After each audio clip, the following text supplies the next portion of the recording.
foggy sa labas. It's January 7. O, diba? Naka-adjust na tayo kahit paano. Hindi na December ang sinasabi natin. In the past two clips in the previous vlog, parating 2000 December parati yung buwan natin eh. Anyway, napaka-foggy sa labas. Hindi ko alam kung nakikita nyo. Makikita nyo dito sa side na to. So kahapon nga, it's January 6. Hindi tayo pumasok kahapon. Medyo hindi lang umayos yung pakiramdam natin. Alam ko lahat sa atin na nandito sa Canada, may mga ganyang moments wherein alam mo yung feeling na parang down na down ka lang, kaya gusto mong magpahinga kahit paano. Linawin yung mga pag-iisip po, mga ganon. Usually yun yung regular na nararamdaman mo, lalo na pag nandito ka sa Canada, no? Pag nasa malayong lugar ka. Hindi ko alam, maybe sabi ko nga sa inyo, no? Dahil siguro wala kang araw dito, no? Parang hindi ka maka-feel ng pagkasaya. Yung ganong tipo. Kaya ngayon mapapansin nyo, no? Yung oras sa labas gloomy tapos foggy. So sadyang mahirap. And the only way na para maka-cope up ka sa mga ganyang klaseng nararamdaman is sometimes kailangan mo talagang mag-step back muna and parang mag-reset. Subukan nating mag-reset nang sa ganoon may pagpatuloy natin yung dapat nating gawin. Yung ko talagang sadyang nakaka-apekto sa mood mo or sa perspective mo o perception mo yung mga ganitong klaseng weather, no? Not to mention kung meron kang mga bagay na iniisip na nakakadagdag sa mga ganitong klaseng sitwasyon. Pagka nalungkot ka talaga, no? Kung halimbawa meron kang mga pinagdadaanan, malaking epekto talaga, napakalaking bagay ng weather para makakontribute sa nararamdaman mo. Anyway, tuloy na lang natin yung kwentuhan natin mamaya dahil medyo madami ng tao ngayon dito sa parking at kailangan na nating umakyat. Tapos na ang araw natin and pauwi na nga tayo sa bahay. Medyo late tayo nakalabas at it's currently 5:12. Maraming salamat sa suporta na binigay nyo on our past vlog. I really appreciate, no, yung mga comments na binigay nyo sa ating last vlog, and maybe bigyan natin ng konting context yung ating pag-uusap. As I've mentioned so far, para lang at least magkaroon kayo ng idea from what I've seen na nakita ko sa mga kakilala ko nag-attend ng ganyang klaseng activity. It can range from I think 2 days requirement to be off. Again, sabi ko nga, diba, depende yan sa case na maa-assign, to as long as 30 days or more. So you can just imagine, mag-a-attend tayo ng activity na yan, which is part of our duty. It will take, you know, as much as more than 30 days kung tutuusin, kung hindi magkaroon ng majority decision sa isang kaso. Kasi nga, you cannot leave up until, or you cannot close the case nang walang desisyon. Ano ba ang verdict, di ba? I agree doon sa mga nag-comment na I guess the best route is to find a way to decline. And so yun na ang ginawa natin. Kanina kinausap ko na yung aking boss that I would need to get a letter from him indicating na yung how vital is my role sa operation. So yun lang, I just wanted to give you context na hindi lang pala to few days ang pinag-uusapan. It's more than that. It could take as long as 30 days from pagkakaalam ko, but it could be more. Kasi sabi nga nila, until masara yung kaso at magkaroon ng verdict or decision, open pa rin yan at dapat maging available ka pa rin for the decision making process. Maganda sana na ma-share ko sa inyo yung ganyang experience, pero yung time lang natin hindi ma-permit kasi I would be risking yung pag-uwi natin sa Pilipinas. And so maybe in the future, no, if the opportunity permits at yung oras natin hindi naman marirestrict, gagawin natin yan para mabigyan ko kayo ng idea as to ano ba yung experience. And of course, magagawa lang natin yan after matapos na yung case. That will be very confidential if in case mag-participate ka sa ganyang klaseng activity. Parang sarap yan Ano itong ginagawa mo? Sliders. Sliders. Galing from dinner roll sliders. Wow. Ayan pa yung ginagawa na. Ayan to. Hindi na to sliders. Hindi. Chicken. Kompleto na ang dinner.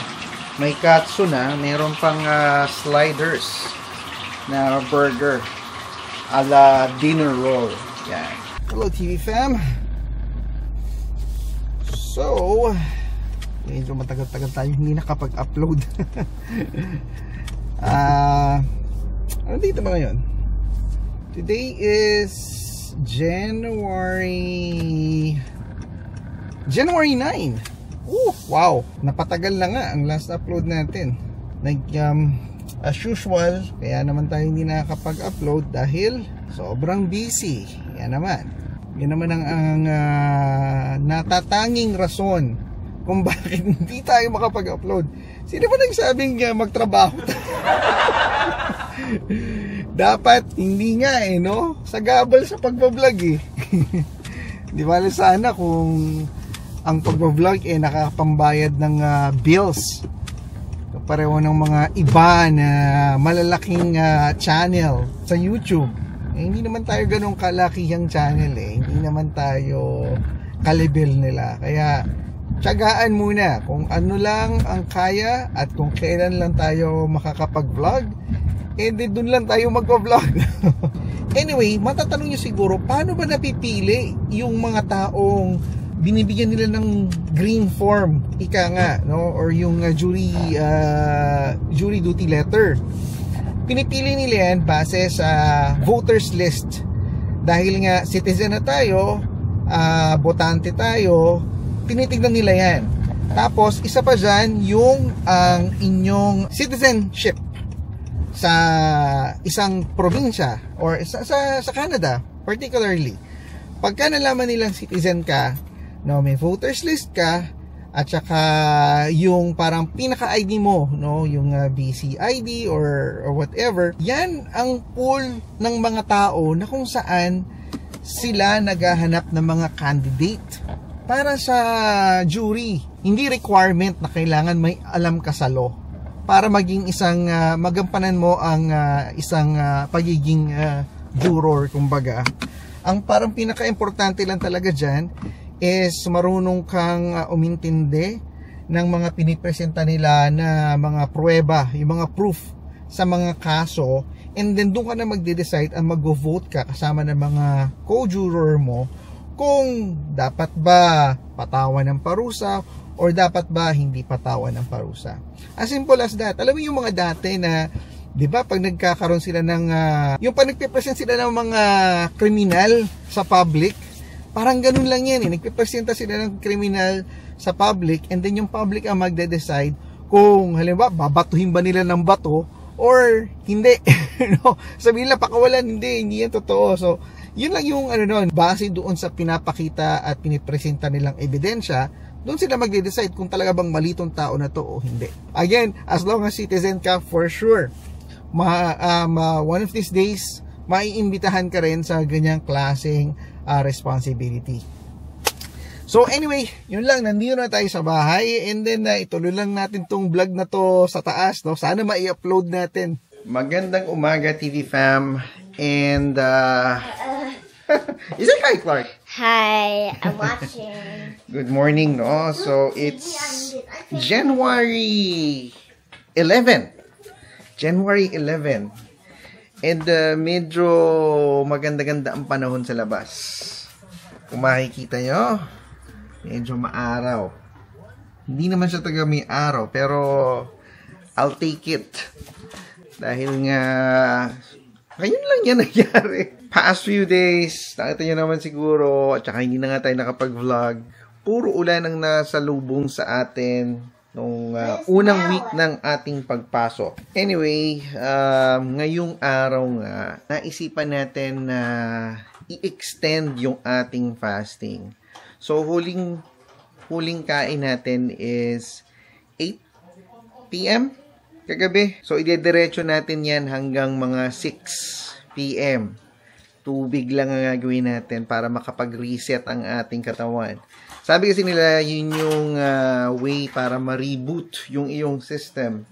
Ma-expel mo lahat ng mga hindi magaganda mong kinain. And at the same time, maumpisahan ng metabolism mo na mag-focus sa mga hindi nararapat sa katawan mo. So, susubukan natin yan. Hopefully, masurvive natin ng walang problem. So, ngayon, puro fluids lang ang ating iti-take at no solid food. Amaya, pag-usapan natin yung comment nung isa nating subscriber na nag-comment sa last video natin. Mamaya, usapin natin si Joyce. Tignan natin kung ano yung feel niya rin tungkol sa topic na yan. Hi guys! Naligo na ako, pero parang yung kasama ko, hindi pa siya ready mag-vlog. Hindi ko alam kung tuloy kami ngayon. So, maya na lang, alay. Hello TV fam! So, pasensya na kayo kanina. I'm Clarky. And Clarky. You're watching TV? Yeah, we're feeling. So, naubusan nga tayo ng energy kanina. Wow! Kaya tayo ay nakatulog. Anyway, masahin natin yung tanong nung isang subscriber natin para lang natin masagot natin. Ito, nag-comment si at eclaire1195. Ang sabi niya, what are your thoughts on Trudeau's resignation? Can you make a video about it? Oo nga, pero hindi kasi kami masyadong political eh. Pero susubukan nating sagutin yung iyong katanungan. Babato ko na sa'yo. Ang tingin mo? Ano ba? Hindi naman na siya nakakagulat. Medyo, ano nga eh. Parang medyo ano? late na nga. Actually, sa amin, gusto namin. In favor kami sa nangyari. Matagal na actually namin inaantay na mag-step down to si Trudeau kasi nga medyo out of control na yung mga pagmamanage niya sa Canada dahil hindi na nga nakakabuti. Tignan niyo yung mga nangyari sa immigration. Masyadong madaming tao yung nagpunta. Ngayon, ang nangyayari is kailangan maglinis. Kaya madami ngayon nare-reject. So, ang napapahamak is yung mga tao. Sila yung nagsasuffer majority. Kasi syempre nakasalala yung Canadian dream nila sa Oo. immigration. So, tapos hindi naman ganun kasimple na. Ayusin. Di ba? Syempre, hindi mo naman... So, dahil nga walang funds, wala siyang plan on how to resolve the problem, mas minabuting, mas maganda siguro mapalitan na siya. Change is due. Parang ganun. Overdue. Kailangan ng may pagbabago. Ano bang thoughts natin as a resignation? Well, syempre, pag nag-resign, so what's next? Diba? Parang...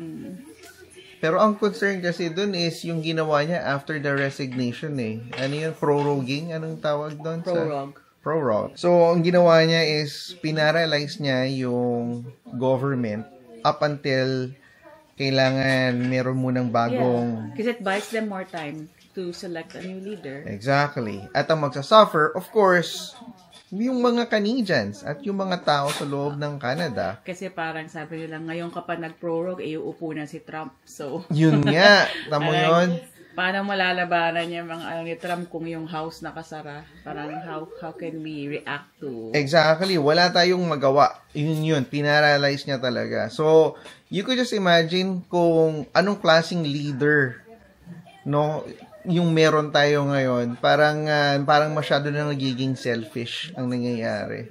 So, hindi niya na pinuput yung Canada first. Anyway, yun lang naman yung parang pinaka-thoughts namin dyan. Basta sure ako, may election bago sa October. Yun. And sana... Can't wait till then, for sure. Sana mas maaga pa nga para na sa ganun ma-address natin yung mga mas maaga problem. na. Kaya there will be an election before the regular schedule. Yeah, pero hindi siya before March 27. 24? 24 ba? Ano? 24? Hindi, kasi wala namang house eh. Yun nga. So, anyway, yun na lang yung hope natin. Hoping for the best na sana kung sino man yung papalit is mas ma-manage yung Canada ng mas maganda, mas buong buo. At magkaroon sila ng mga plan to resolve yung mga existing problems. Oo.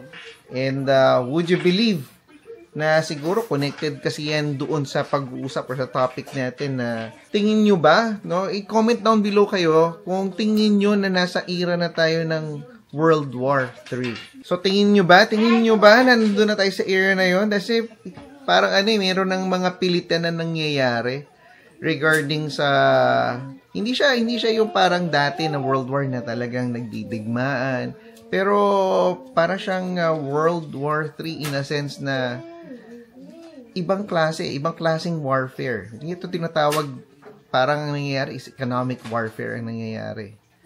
So, comment down below kung tingin nyo na nandun na tayo sa era na yun. And since nandyan tayo kung feeling nyo nandyan tayo sa ganyang era, anong tingin nyo ang kalalabasan ng mga susunod na pangyayari or kabanata dito sa Canada? Sabi mo era? Parang alam ko sa the eras to. Oh, yan na. Ikaw naman politics ang pinag-uusapan natin kasi talaga namang avid fan tong kasama natin, avid fan ni Taylor Swift Pero ikaw, ano ba tingin mo? I don't have enough information yet para masabi kung nasa World War III na tayo. Kasi wala masyadong babasa ng ganong... Pero ngayon ka lang kasi makakakita na yung mga leader ng countries nagpipilitan na maging akin ka na. Parang ganun. Parang never pa natin na-experience na yung mga leaders ng ibang country pinipilit na maging parte ka. Bukod sa US na sinasabi niya gagawin niyang Canada 51st state, ano pa ba yung mga ganun? Sino pang countries? Russia, di ba? Mayroon ongoing war with Ukraine. Ini-invade, yun talaga, parang old school na parang warfare ang nangyayari. Oo, ini-invade nila ang Ukraine to be a part, na maging part sila ng Russia. Apart from that, meron din naman dyan yung China, di ba? Sa Pilipinas pa lang ini-invade din nila yung mga islands natin dati na talagang dati sa atin yun parang dahil nga walang power or walang military, ang Philippines, natitake advantage nila. So, merong mga kanya-kanyang tactics. Merong economic warfare, merong old school na pag-i-invade, meron namang isa na parang dinadaan sa yaman. Kasi nga, poor yung country natin, wala tayong enough resources, kaya inuunti-unti na nilang kunin yung talagang para sa Pilipinas. Well, anyway, medyo nag-dive in tayo masyado doon sa niya. Pero it's just a question kasi napag-usapan natin tong politics. And tsaka parang may nagtanong sa'yo. And then naisip ko lang na parang nasa ganun na talaga tayong stage na merong mga kanya-kanyang agenda yung mga bansa. So, yun lang at gusto lang natin ma-address at masagot ng kahit papano ang katanungan ng isa nating subscribers. So, update pala doon sa ating Sabpina. Sabpina natin. Today is, sabi ko nga kanina, is January 11. Hindi pa tayo nakakapag-file ng formal response kasi parang doon sa website hindi namin makita yung others na reason na option. Yeah. Nakakuha na ako ng letter sa employer ko para to support yun na hindi tayo makakapunta at makaka-attend. Pero hindi mo makita doon sa website. Wala siya doon as an walang option. For other grounds. Parang ang nandun, medical, travel, 65 or older. Studies, school, pero walang work-related. Yeah, so gagawin na lang natin is worst comes to worst, pag hindi tayo nakakuha ng option, is yung vacation na lang yung lalagay natin na reason natin kung bakit hindi tayo makaka-attend. So, yun lang. Hindi pa natin na-file kasi magtatanong din si Joy sa office mate niya kung anong option yung sinelect niya para maibigay niya yung letter from the employer. No? So, para at least mas cover lang natin lahat ng basis natin bago tayo mag-decide. Hanggang dito na lang muna yung vlog. So, hopefully, ma'am or sir, sana nasagot namin kahit paano yung iyong katanungan sa last vlog natin. So, tatapusin na namin ang video namin for today. Hanggang sa muli. Clark, say paalam. Magkita-kita tayo ulit sa next video. Say paalam. Paalam. Bye. City of mine, how I love the city of mine. It never gets me down. City of mine, how I love the city of mine.